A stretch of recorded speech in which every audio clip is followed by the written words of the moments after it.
From grace to grass, a touching story of a young man who crawled through hell pipes. Just how cruel can life be? James Solima, popularly known as Roy Captain among his peers and fans, was a prominent award-winning musician of his time. He not only ruled the local music airwaves with his chartbusters, but also staged shows within and outside Kenya's capital city, Nairobi. That saw him earn 100,000 Kenyan shillings every week. This aside, he was able to establish a music studio worth 3 million Kenyan shillings. The band leader of Super Squad, music producer, talent mentor, and music composer, lived large. He seemed to have it all, or so he thought. However, with the outbreak of the coronavirus pandemic in 2019, Roy's life was left in shambles, having no source of income. For a period of 5 years, he lost it all. His savings, assets, investments were all gone. He could hardly pay his house rent. With friends having taken off, the firstborn in a family of five, orphaned at a tender age, had no option but to relocate back to the village, where he struggled to make ends meet, living from hand to mouth, with financial assistance from his frail grandma. He says it's not been easy, sustaining his wife, 5 children, and 4 siblings. Brace yourself for an interesting story that is inspiring. Who is Roy Captain? All right. Roy Captain is a multi-talented artist, talent mentor, studio music arranger, audio producer, music video director, a band leader, music coach, and a father. Did your love for music stem from school? Yes, during in my primary school days, when I was in class 4, I was already in the cultural music festivals and I excelled in them. The Ramogi dance, the folk dances. So at that point, I realized that I had the passion for music and I took it on from them. Tell us more about your Chatbuster album, Dunia Ina Mambo, the inspiration behind it. Dunia Ina Mambo is one of my best albums and it talked about a lot of things that was happening around that time globally and inside the country, mostly after the post-election violence. I saw a lot of senseless killings. People are killing each other just for political clout, whereby you are killing another person because of political reasons. It doesn't even add up. This is your neighbor. You walk with them, you live with them, you ask them salt when you don't have, sugar when you don't have. Then, because of a politician somewhere, now you want to hack your neighbor to death. That was too much happening. So I said to myself, let me talk about this. I highlighted it in the Dunia Ina Mambo album. How many albums did you have or do you have? Tell us more about your third album that revolves around your childhood, the challenges that you went through, and how you managed to cope. Yes, so far I've compiled 10 albums and I'm yet to release the 10th one, but it's already compiled. But my third album, Seasons of Lifetime, was so close to my heart because it highlighted my youth, my experiences as a young man growing up, the things I went through, the things I survived that did not break me, including the death of my parents, both of them, uh, the backlash that came with it, lack of amenities. I was so young by then, and only around 18 years.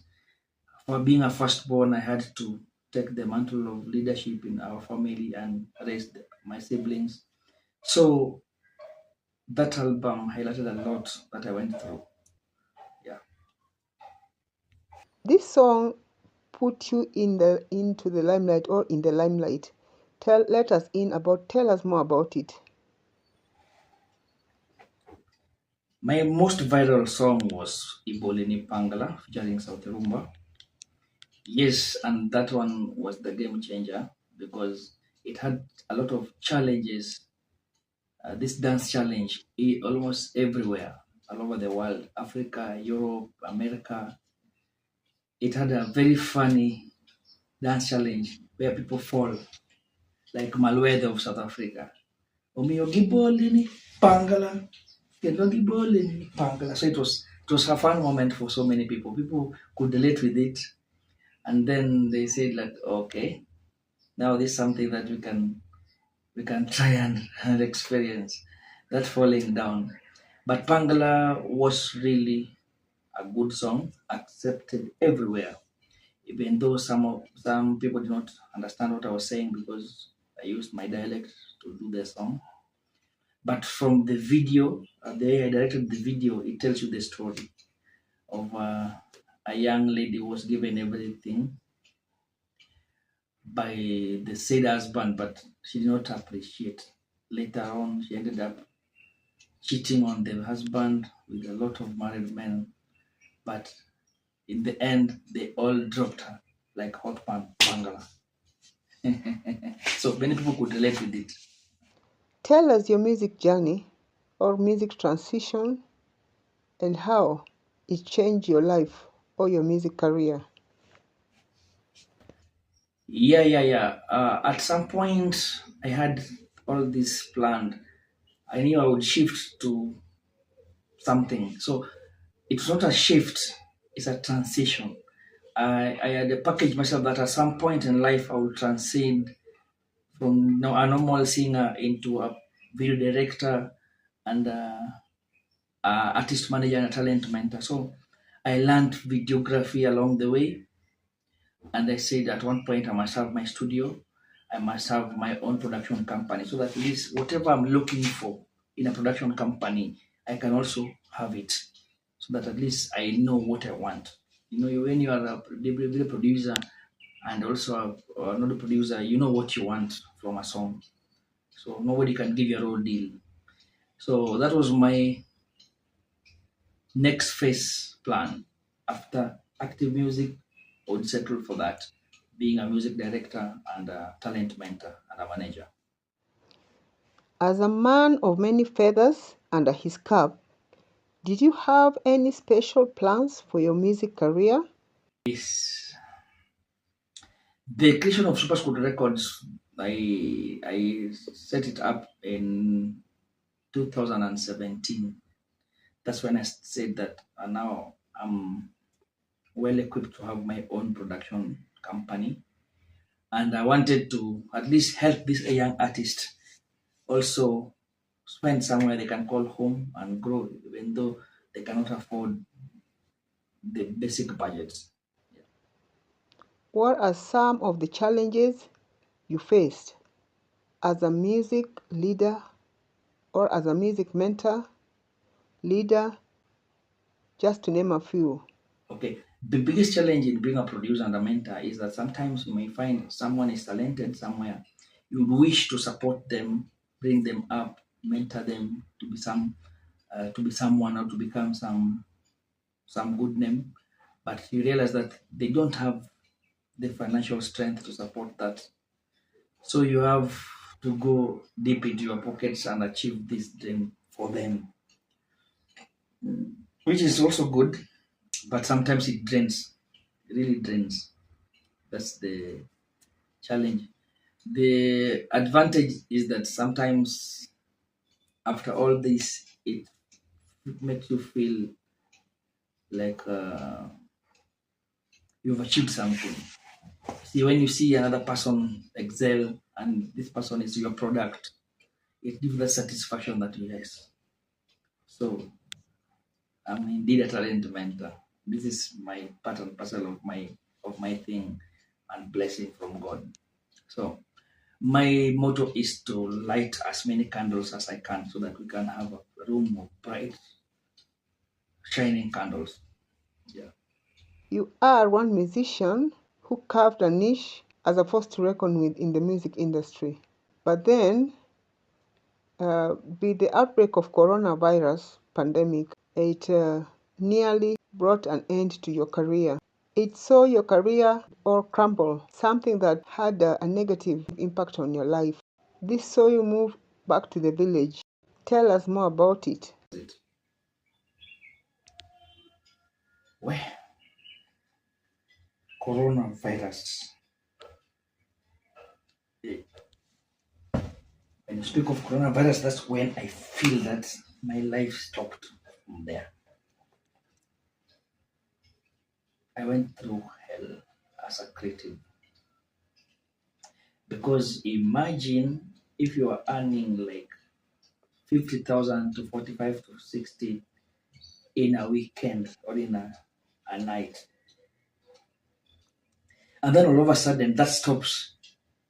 Not for one day, not for 1 week, not for 1 month, not for 2 months, not for 3 months, but for 2 solid years.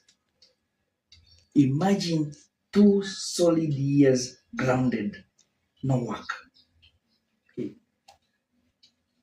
Corona finished most of us, me included. That's the point I left the city. And up to date,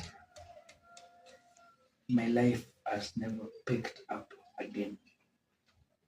I can say that very boldly. I lost a lot.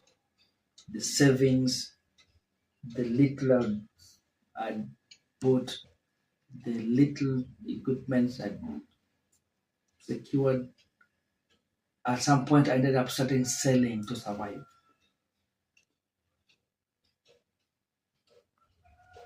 And remember, you are a band leader. You have everybody looking at you. So pedeshe, wewe ndio mkubwa bwana. So what do we eat? What do we do? Everybody looking at you. Where? Hey, may God remember his people. COVID really finished me.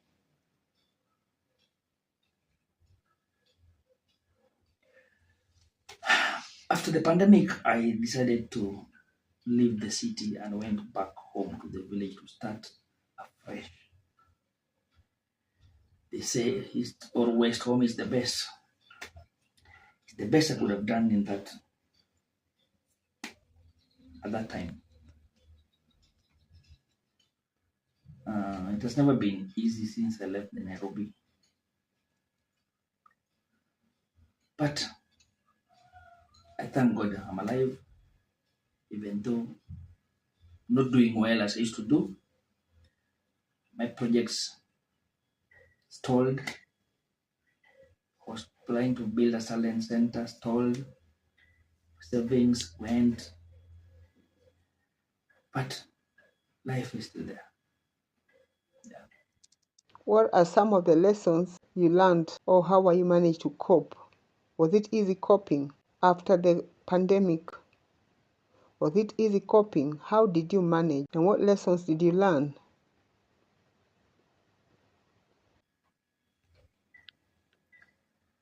Well, from the lessons I've learned when I was in Nairobi for those 12 years and with the COVID pandemic and at my age, I don't think it's an option for me now unless I get a solid foundation again, a good solid foundation again. Because after COVID pandemic is when I realized that I didn't have even friends. The people I thought were my friends only were friends to my lifestyle. Waswahili walisema wati kosa pesa ndio ujue kama uko na marafiki ama una. Yes, I realized the league of people that I was hanging around were only loyal to the status I was commanding, the success story I was commanding. But no one wants to speak with a failure or a failed story. So after COVID, during that backlash, it's like it's when my eyes opened. I lost friends. I lost friends. I lost people. I lost acquaintances. I lost even family members because now it's like I'm no longer useful. I was useless to so many people. How are you coping at the moment? What would you like to tell people who are watching your video? Yes, just like you have said, I was doing so well back then in Nairobi. But because I also wanted to have my talent center in the village side to help raise other young artists. So I would have wished that if any case that I'm to get any help financially to set up my talent center, I would want to do it in the province side. So whereby going back Nairobi to settle again Nairobi would not be the best in that scenario. At the moment, I'm just surviving. That's what I can say. I'm trying to I'm trying to pick up myself. I'm trying to put up things that's stalled. But you see, the earnings that are coming through are not enough to do anything tangible. So it's just surviving now. I'm in my survival phase until maybe I will get a breakthrough again. Until maybe I will wish I want to support my agenda and my dreams. And that dream is only to transform my society where I come from because a lot has happened where I come from. And we have many orphans who are talented, but they cannot even access even a facility to record. So my talent center was to immortalize my name, Roy Captain, and also to bridge the gap between those who are talented but can't afford it, so that they can have somewhere they can build their talent at a fee which is very minimal, but the rest is being sponsored by the well wishers. Yeah, that's what I really dream to have. But and it will be my legacy project because I'm turning 40 and I would wish to have a legacy birthday celebration, and that would be my legacy project. If I can launch my 10th album at the same time, launch my talent center, it would give me the pride and the joy I would have wished for in this life. Mine is only to basically put smiles on other people's faces. I'm doing this for passion. This is what I feel my calling is all about.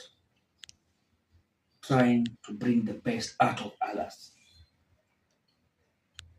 If you guys can help me achieve that, then that will be the best gift I could have ever given or ever received in my lifetime. What are your future plans?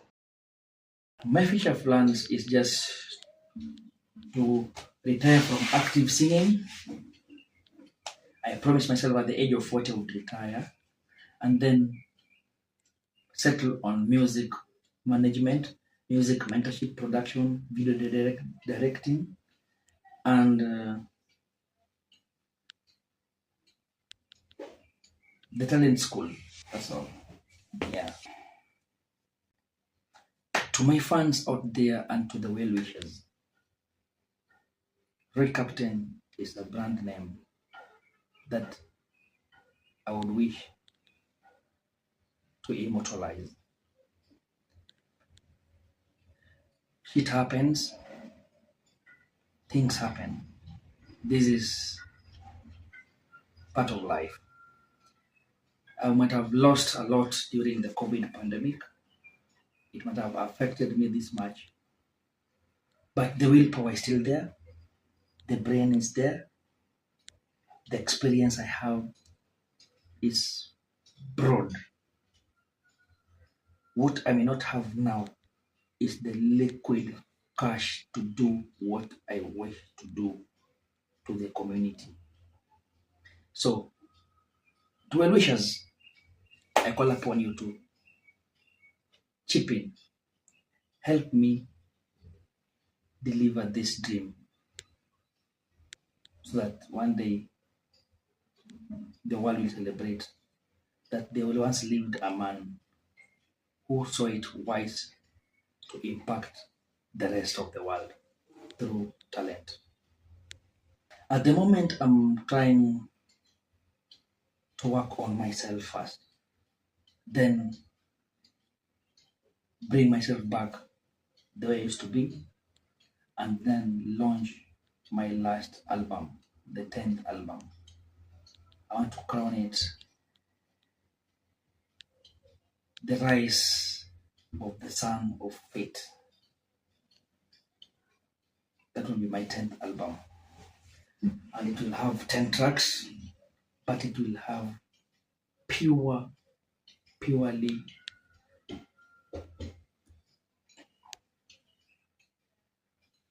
a pure message of all that I've gone through in life. Yes, it will be like talking about my history.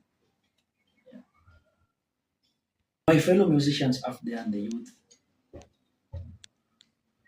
let's keep grinding because it's a crazy world we live in.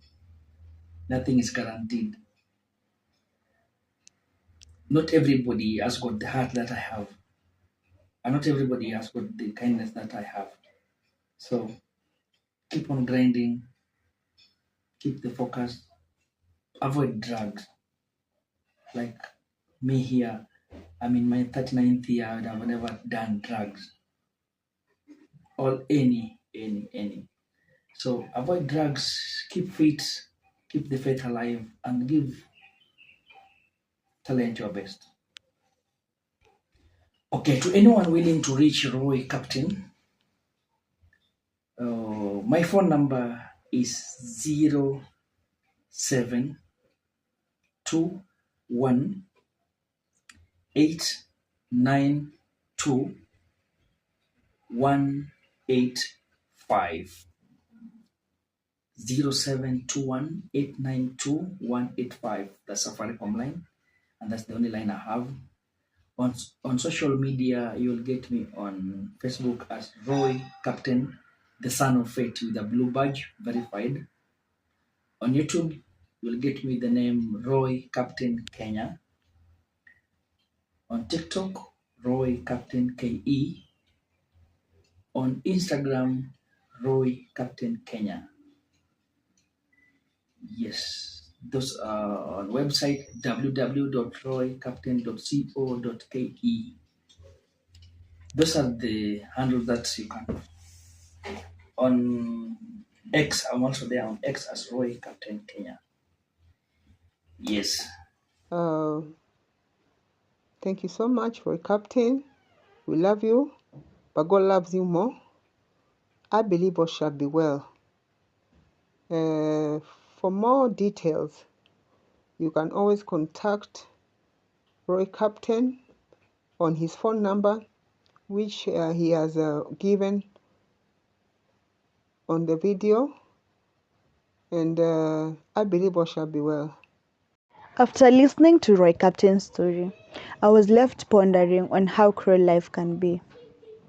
Roy has crawled through hell pipes but managed to come out victorious.